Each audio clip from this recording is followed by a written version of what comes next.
వాళ్ళు ఫోర్స్ చేస్తే నేను మెడికల్ రూమ్కి వెళ్ళా. ఇవంతా వాసిపోతే వెళ్ళాల్సి వచ్చింది. ఆ రోజు ఇదంతా వాసిపోయినా సరే నేను నందిని రాము అనే గెటప్తో నేను ఎంటర్టైన్ చేయడానికే ట్రై చేశా. ఎంత నీరసంగా ఉంటుంది. ఒక మనిషికి ఫీవర్ వస్తేనే అలా అయిపోతారు. నాకు at the same time fever, headache, migraine, motions అంటే నిమిషానికి లూజ్ మోషన్స్ కదా, నిమిషానికి వచ్చేసేవి. ఈ టైంలో నాకు రెస్ట్ అవసరం. నేను అసలు రెస్ట్ కూడా తీసుకోలేదు. 10 మినిట్స్ పడుకోవడం కూడా నాకు తెలీదు. నాకు నేను పొగుడుకోవడం కూడా నాకు నచ్చదు. అలా అని నేను ఎందులోనూ తక్కువ కూడా కాదు. ఎందుకంటే అంతమంది ఉండగా ఒక మనిషిని, భరణి గారు, అతను ఫిజికల్లీ చాలా స్ట్రాంగ్, ఫిట్ కూడా. ఆయన్ని ఆపడం అంటే అది మామూలు విషయం అనేది కాదు. నేను 2 సార్లు ఆయన్ని ఆపేసి గేమ్ నుంచి తీసేసా.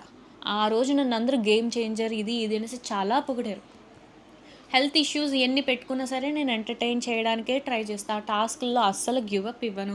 అండ్ చాలామంది అడిగేది ఏంటంటే, సెకండ్ వీక్‌లో నువ్వేం ఆడలేదంటే, ఆడలేదు. డబ్బులంతా దొబ్బేశారు పక్క టీం వాళ్ళు.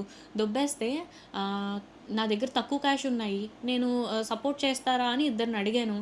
వాళ్ళు ఆల్రెడీ వేరే వాళ్ళకి చేస్తానని మాట ఇచ్చేశారు. సో, నా దగ్గర ఉన్న అమౌంట్ నేను నిఖిల్‌కి సాక్రిఫైస్ చేయడం జరిగింది. ఎందుకంటే తనకి నేను సాక్రిఫైస్ చేస్తే నాకు కమింగ్ వీక్‌లో తన నుంచి కెప్టెన్సీ టాస్క్‌లో ఏమైనా సపోర్ట్ ఉంటదేమో అనే ఇదిలో చేశాను. ఇప్పుడు ఆ క్యాష్ నా దగ్గర ఉంచుకున్నా అది లైక్ ఎలిమినేట్ చేసేస్తారు తక్కువ క్యాష్ ఉందని. వేరే వాళ్ళకిస్తే వేరే వాళ్ళైనా పైకెదుగుతారు కదా! అలా ఆలోచించి ఇచ్చాను.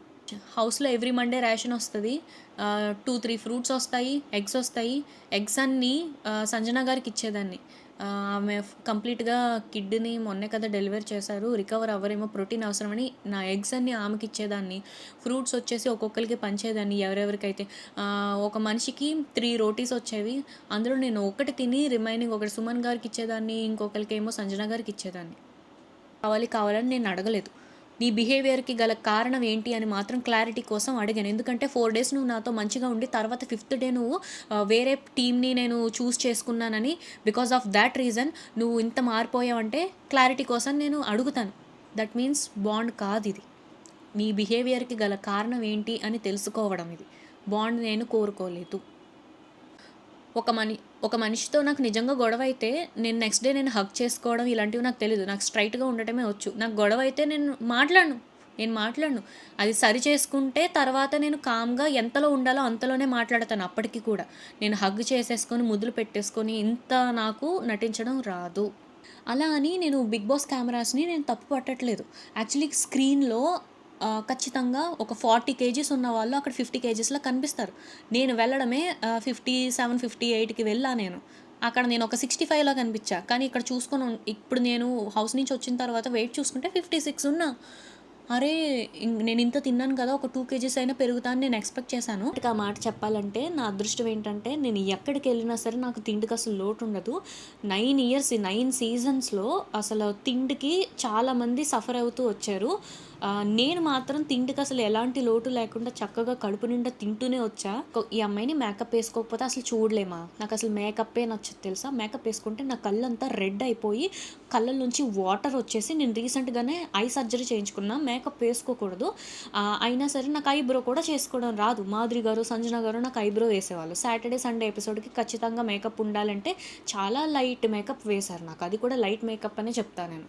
నేను ఎలిమినేట్ అయిపోయి బయటకొచ్చిన తర్వాత నన్ను చాలామంది ఇంటర్వ్యూస్ అడిగారు. మీకు చాలా నెగటివిటీ ఇంకా డబుల్ అయిందండి. పాజిటివిటీ నేను తీసుకొస్తాము. ఇంటర్వ్యూ చేయండి అని చాలా పెద్ద పెద్ద వాళ్ళే అడిగారు. నేను వాళ్ళకి ఒక్కటే చెప్పా. నెగెటివ్ అవుతానని నాకు ముందే తెలుసు. తెలిసే నేను నా ఓన్‌గానే నేను లోపలికి వెళ్ళాను. అండ్ నెగటివిటీ నేను యాక్సెప్ట్ చేయడం నేను చాలా అలవాటు పడిపోయి ఉన్నాను. సో, కొత్తగా నేను ప్రజలకి నేను పాజిటివ్, నేను మంచిదాన్ని ఇది అని నేను ఈ పాజిటివ్ యాంగిల్‌లో నేను తీసుకొచ్చి వాళ్ళని నమ్మించేంత నాకు టైము లేదు. ఆ శ్రమ కూడా నాకు వద్దండి అని నేను ఎలాంటి ఇంటర్వ్యూస్ ఎవరికీ ఏమీ ఇవ్వను. ఇప్పటికొచ్చి ఒక్కటి కూడా ఎవరికీ ఇవ్వలేదు. ఇకపై కూడా నేను ఇవ్వను.